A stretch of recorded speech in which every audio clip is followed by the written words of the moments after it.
In this short tutorial, you will learn how to change the lock screen clock on your Android device.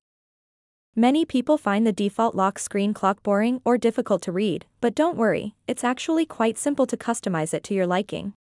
To get started, swipe down from the top just like this and tap on the gear icon at the top right corner of the screen. Once you are on the settings page, scroll down a bit and tap the lock screen option. What you want to do next is tap over here.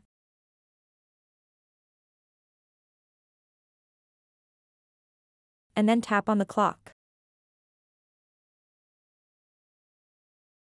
Now you have the ability to customize the lock screen clock. You can change the font style of the clock by tapping on the buttons, and it will show you a little preview of how it's going to look.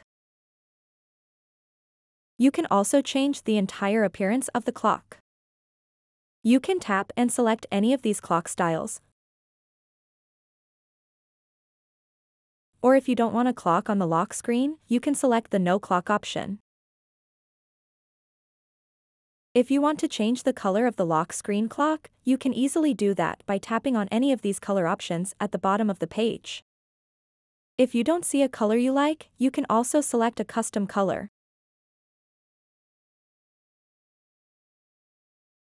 You can also tap on this button over here to adapt the clock color from the wallpaper. Once you've customized it to your liking, tap on the Done button at the top right to save the changes. So that wraps up this tutorial. If you have any questions about this whole process, please let me know in the comments section below. And if this video helped you out, please give it a big thumbs up and subscribe to this channel for more tutorial videos like this one. Thank you so much for watching and have a good day.